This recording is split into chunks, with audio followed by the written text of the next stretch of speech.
शं वरुणः शन्नो भवत्वर्यमा शन्न इन्द्रो बृहस्पतिः शन्नो विष्णुरुक्रमः ॐ शान्ति शान्ति शान्तिः।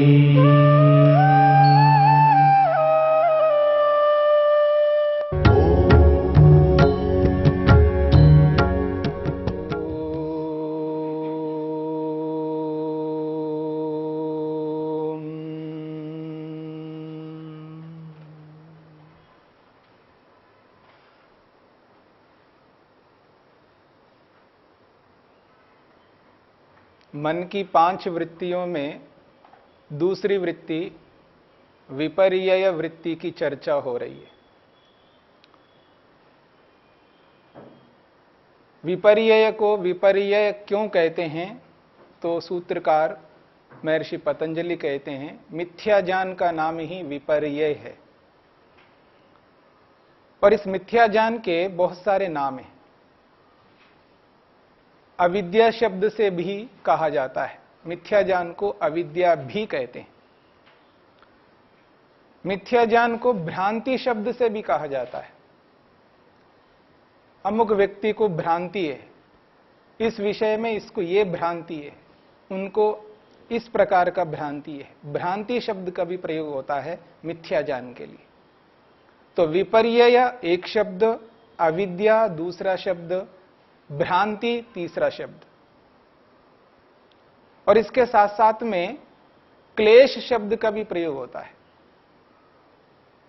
क्लेश का अर्थ होता है दुख, क्योंकि यह मिथ्या ज्ञान अविद्या व्यक्ति को दुख देने लगती है, सताती रहती है व्यक्ति को, इसलिए इनको क्लेश शब्द से भी कहा जाता है।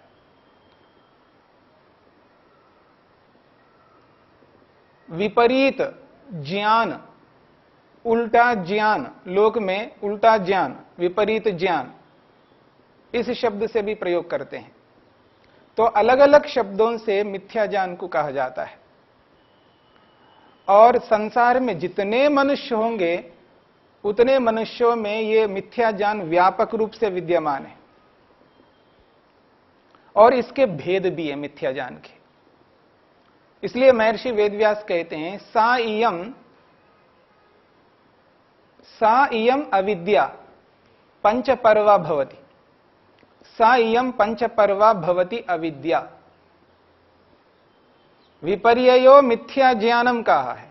इसी मिथ्या ज्ञान को, इसी विपर्यय को महर्षि वेदव्यास ने अविद्या शब्द से स्पष्ट किया है। सा इयम पंचपर्वा भवति अविद्या, 5 पर्वों वाली होती है अविद्या। पर्व कहते हैं गांठ को। आप गन्ना को देखेंगे तो गन्ने के अंदर अलग अलग पर्व हैं, अलग अलग गांठ हैं। बांस को देखेंगे उसमें भी अलग अलग पर्व है, अलग अलग गांठ हैं। और याद रखना सभी गांठ एक जैसे नहीं होते, उनका जो परिमाण है वो सबका एक जैसा नहीं होता है। कोई बिल्कुल छोटा रहता है, कोई बड़ा रहता है।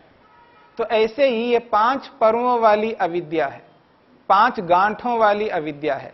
तो यहां पर्व शब्द विभाग अर्थ को कहता है। 5 विभागों वाली अविद्या है, 5 प्रकार से अविद्या मनुष्य के अंदर व्याप्त है। और प्रत्येक मनुष्य में ये 5 प्रकार की अविद्या दिखाई देगी। ऐसा नहीं है एक ही प्रकार की अविद्या होगी। यदि एक व्यक्ति में 5 प्रकार की अविद्या है तो दूसरे व्यक्ति में भी 5 प्रकार की अविद्या है। संसार में जितने मनुष्य हैं सभी के अंदर 5 प्रकार वाली अविद्या व्याप्त है। किसी में कम मात्रा में हो सकती है, किसी में अधिक मात्रा में हो सकती है। मात्रा का तो अंतर हो सकता है, लेकिन 5 प्रकार की अविद्या सभी के अंदर व्याप्त होगी। इसलिए कहते हैं वो सा इयम पंचपर्वा भवति अविद्या। और उसके नाम भी स्पष्ट करते हैं अविद्या के। अविद्या, अस्मिता, राग, द्वेष और अभिनिवेश। अविद्या एक सामान्य रूप से पूरी अविद्या को अविद्या शब्द से ही कहा है, पर इस अविद्या शब्द से कहकर कि इसके जब 5 विभाग करते हैं तो पहले विभाग का नाम भी अविद्या रखा है। मिथ्या ज्ञान सभी में व्याप्त है, विपर्य ज्ञान सभी विभागों में व्याप्त है, जिसको अविद्या शब्द से कहा है। पर 5 विभागों के जब नाम रखा है उनमें से पहले विभाग का नाम भी अविद्या कहा है। और ये जो अविद्या है एक अलग प्रकार की होगी, और राग इस अविद्या से भिन्न होगा। अविद्या अलग प्रकार की है, राग अलग प्रकार का है, तो द्वेष इन दोनों से बिल्कुल अलग प्रकार का होगा। अविद्या, राग, द्वेष तीनों अलग अलग प्रकार के हैं। उससे अलग एक प्रकार और है जिसको हम अस्मिता कहते हैं, वो सर्वथा भिन्न होगी इससे। तो ये चारों अलग अलग है, और इन चारों से एक विभाग और है जिसको अभिनिवेश कहते हैं। तो अविद्या, अस्मिता, राग, द्वेष और अभिनिवेश, ये 5 विभाग, और ये पांचों विभाग पांचों अलग अलग प्रकार के हैं। और इन पांचों में जिसे अविद्या कहा है, जिसको मिथ्या ज्ञान कहा है, वो पांचों में विद्यमान है। जाति के रूप में पांचों में विद्यमान है। हम सब मनुष्य हैं, हमारे में मनुष्यत्व, मनुष्यपना सभी में विद्यमान है, पर सभी मनुष्य एक जैसे नहीं है। सभी में मनुष्यत्व है, पर सभी मनुष्य एक जैसे नहीं है, अलग अलग मनुष्य हैं। एक स्त्री के रूप में मनुष्य, एक पुरुष के रूप में मनुष्य, 2 विभाग तो कम से कम आपको स्पष्ट हो ही रहा है। पर मनुष्यपना, मनुष्यत्व सभी में विद्यमान है। तो जो मनुष्यपना है सभी मनुष्यों में विद्यमान है। ठीक इसी प्रकार जो अविद्या के 5 विभाग बताए हैं, पांचों विभागों में अविद्यापन, मिथ्यापन, भ्रांतिपन, उल्टापन सभी में व्याप्त है। पर सभी में वो अविद्यापन विद्यमान होता हुआ भी पांचों अलग अलग प्रकार का है। राग बिल्कुल अलग प्रकार का है, द्वेष बिल्कुल अलग प्रकार का है। ये दोनों के बारे में अच्छी तरह आप जानते हैं। राग जैसा होता है वैसा द्वेष नहीं होता है। द्वेष में जिस प्रकार की प्रवृत्ति होती है, मन के अंदर जिस तरह के भाव उत्पन्न होते हैं, वैसे भाव राग में उत्पन्न नहीं होते हैं। और जैसे राग में उत्पन्न होते हैं वैसे द्वेष में उत्पन्न नहीं होते हैं। जिस प्रकार से राग द्वेष अलग अलग दिखाई देते हैं, ठीक इसी प्रकार से इन दोनों से भिन्न अस्मिता है, वो अलग ही प्रकार का है। और अभिनिवेश इनसे बिल्कुल भिन्न है, वो एक अलग ही प्रकार का है। तो इन 5 विभागों में पहला विभाग है अविद्या। इस अविद्या को तमः भी कहते हैं। तम, शास्त्रों में, स्मृतियों में इस अविद्या को तम शब्द से भी कहा है। और ये जो तम अविद्या है, ये इस प्रकार की है कि व्यक्ति जिस किसी भी अनित्य पदार्थ को देखता है उसको नित्य समझने लगता है। और इसका सबसे बड़ा उदाहरण है हम सब, ये जो शरीर है हमारा, 5.5-6 फीट का ये जो शरीर है, इस शरीर को हम देख करके नित्य समझते हैं, अनित्य को नित्य मानते हैं। और ये जो शरीर जो भी दिखाई देता है, इस शरीर को पवित्र मानते हैं, अशुद्ध को शुद्ध मानने लगते हैं। ये अविद्या है। शरीर को देख करके हम इसको शुद्ध ही मानते हैं। एक उदाहरण दूं मैं आपको। कहीं ऐसे स्थान पर पहुंच गए, एक छोटे से बच्चे को लेकर के मां गई वहां ऐसा साधन नहीं है वहां पर ताकि उस बच्चे को उस प्रकार से रख सके। वो जो भी टूल पास करता है वो सारा एक डिब्बे में भरती जा रही है मां, और उसको बंद कर दिया, मान लीजिए शौच, मल, और उसके ऊपर एक रेपर लगा दिया जाए, चमकीला एक बॉक्स बना दिया। ऊपर से तो बढ़िया दिख रहा है बॉक्स, लेकिन मां को पता है इसके अंदर क्या है, मल है। और दूसरे लोग जब उस बॉक्स को देखेंगे, मान लीजिए कोई फंक्शन चल रहा हो, वहां पर वो है और सभी लोग ये समझें ये तो गिफ्ट है, उपहार है, ये तो बढ़िया रेपर लगा हुआ ऊपर से, लेकिन अंदर क्या है? मल है। मां को पता है, उसको विवेक है, उसको बोध है, उसको ज्ञान है, उसके पास विद्या है, क्योंकि उसने जाना है उसको ये क्या चीज है। पर बाकी सब लोग क्या समझ रहे हैं उसको? वो तो उपहार समझ रहे हैं। यही अविद्या है, यही मिथ्या ज्ञान है। अशुद्ध को शुद्ध माना जा रहा है। मां तो उसको अशुद्ध मान रही है, वो तो मजबूरी से अपने पास में रख रखा है उसने। वो मजबूरी नहीं होती तो वो अपने पास कभी नहीं रख सकती हो। तो अशुद्ध को शुद्ध मानना ये अविद्या है। अनित्य को नित्य मानना ये अविद्या है। और एक बात है, दुख को व्यक्ति सुख मान लेता है, दुख को सुख मान लेता है, ऐसे ही जड़ वस्तु को चेतन वस्तु मान लेता है। ये एक प्रकार की अविद्या है। और अविद्या का दूसरा भाग है अस्मिता। प्रयोग में बहुत कम आता है। अस्मिता एक प्रकार की अविद्या है, एक मिथ्या ज्ञान है, उल्टा ज्ञान है। अस्मिता का मतलब है दो चीजों को एक मानता है व्यक्ति, ये अलग है और ये अलग है। आप उंगलियों को देखिए, दोनों उंगलियां अलग अलग है, लेकिन आश्चर्य की बात है इन दोनों को एक मान रहा है, एक ही उंगली मानता है। ये अविद्या है। ये तो आपको स्पष्ट समझ में आ रहा है।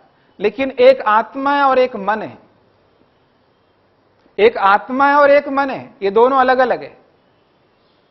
परंतु व्यक्ति आत्मा और मन को दोनों को एक ही मानता है। आत्मा को अलग नहीं मानता, मन को अलग नहीं मानता है। मन को ही आत्मा मानता है और आत्मा को ही मन मानता है। यह है अस्मिता।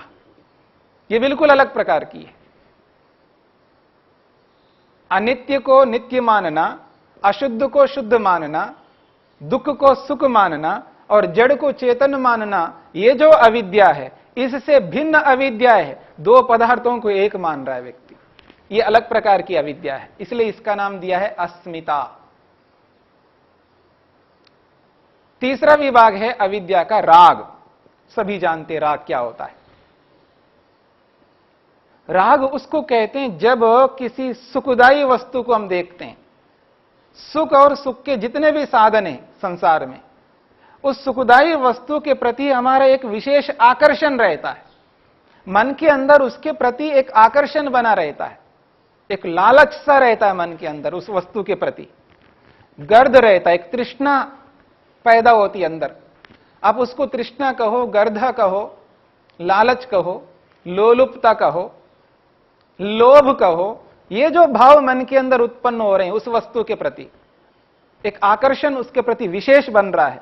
और उस आकर्षण को आप लोभ नाम दे सकते हो, तृष्णा नाम दे सकते हो, लालच नाम दे सकते हो, उसी का नाम राग है। ये अलग प्रकार का है बिल्कुल। उन अविद्या और अस्मिता से, उन दोनों से बिल्कुल ही अलग है ये राग। और ये सभी अनुभव करते हैं राग को। ये भी अविद्या है, ये भी मिथ्या ज्ञान है, उल्टा ज्ञान है। और इससे बिल्कुल ही अलग है राग से द्वेष। सभी जानते हैं राग में आकर्षण है तो द्वेष में विकर्षण है, दूर भागता है व्यक्ति। राग में उसके बिल्कुल निकट पहुंचता है, उसको अपनाना चाहता है, उसके पास में ऐसा दौड़ लगाता है जैसे रेस लगाने वाला दौड़ लगाता हो। और द्वेष में उस बिल्कुल उल्टा होता है, विकर्षण करता है, उसे दूर भागने की चेष्टा करता है, उसको पसंद नहीं करता है। मन के अंदर उसके मन में एक ऐसा भाव उत्पन्न होता है जिसको हम आक्रोश कह सकते हैं, क्रोध कह सकते हैं, ईर्ष्या कह सकते हैं, असूया कह सकते हैं। और उसको मारने पीटने की जो भावना पैदा होता है मन के अंदर, उस भावना को, उस ईर्ष्या को, उस असूया को, उस क्रोध को, उस गुस्से को यहां पर द्वेष शब्द से कहा है। यह बिल्कुल अलग है राग से। ये चार विभाग है। अंतिम पांचवां विभाग है जिसको कहा है अभिनिवेश। बिल्कुल अलग ही प्रकार का है। अभिनिवेश का मतलब है कि व्यक्ति यह एहसास करता है कि मैं ना मरूं,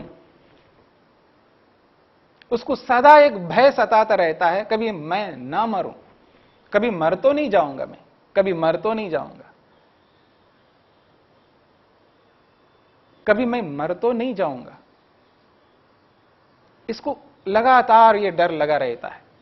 जब कभी किसी की मृत्यु हो जाती है, वहां आदमी को डर पैदा होता है, भय पैदा होता है, कभी ना मर जाऊं मैं, लेकिन मैं मरना नहीं चाहता हूं।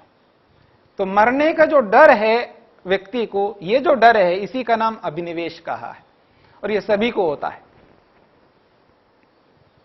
सभी को होता है। मतलब जो मिथ्या ज्ञान रखता है अपने अंदर, जो विपरीत ज्ञान अपने मन के अंदर स्थान दे रखा है जिसने, जो अविद्या में जीता है व्यक्ति।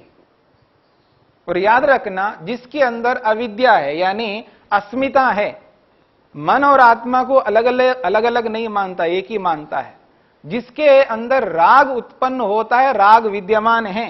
जिसके अंदर द्वेष उत्पन्न होता है, द्वेष है। जिसके अंदर राग द्वेष है, उसके अंदर अभिनिवेश रहेगा। यह नहीं हो सकता रागी तो है लेकिन इसको डर नहीं लगता, ये द्वेषी व्यक्ति है लेकिन इसको भय नहीं लगता, ये निडर आदमी, ये नहीं हो सकता। ये हो सकता है ऊपर से वो दिखाता हो। जब लड़ाई करता हुआ व्यक्ति सामने वाले कहते हैं मैं नहीं डरता आपसे, लड़ाई करता हुआ व्यक्ति कलह करता हुआ सामने वाले को कहता मैं नहीं डरता आपसे, लेकिन डर रहा होता है। सामने वाला कितना डरता है ये उसको पता नहीं, लेकिन खुद कितना डरता है उसको स्पष्ट होता है, कितना डर उसके अंदर मन में होता है। तो इसको अभिनिवेश कहा है। और इन पांचों के एक 5 अलग नाम हैं: अविद्या, अस्मिता, राग, द्वेष और अभिनिवेश। ये 5 है। इन पांचों के अलग नाम हैं। अविद्या को तमः शब्द से कहा है, और अस्मिता को मोह शब्द से कहा है, और राग को महामोह शब्द से कहा है। द्वेष को तामिश्र शब्द से कहा, तामिश्र, तामिश्र का मतलब द्वेष। और अभिनिवेश को अंधता मिश्र शब्द से कहा है। अविद्या तम, अस्मिता मोह, राग महामोह, द्वेष तामिश्र, और अभिनिवेश है तो इधर अंधता मिश्र। ये 5 नाम इनके अतिरिक्त हैं जो साहित्य में, स्मृतियों में मिलता है। तो इन पांचों को समझना है। 5 प्रकार की अविद्या कहां कब प्रवृत्त हो रही है हमारे मन के अंदर, कहां मैं राग कर रहा हूं, कहां मैं द्वेष कर रहा हूं, कहां मैं डरता हूं, कहां मैं मन को आत्मा मन बाइट माना हूं, मन को आत्मा मान करके चल रहा हूं। इन सारी स्थितियों को जानता हुआ व्यक्ति अविद्या को अविद्या के रूप में समझता है, तब इस अविद्या को दूर करने की चेष्टा कर सकता है। तभी जाकर के व्यक्ति अविद्या से छूट सकता है जब इनका बोध करेगा। ये मन की दूसरी वृत्ति है, विपर्यय वृत्ति।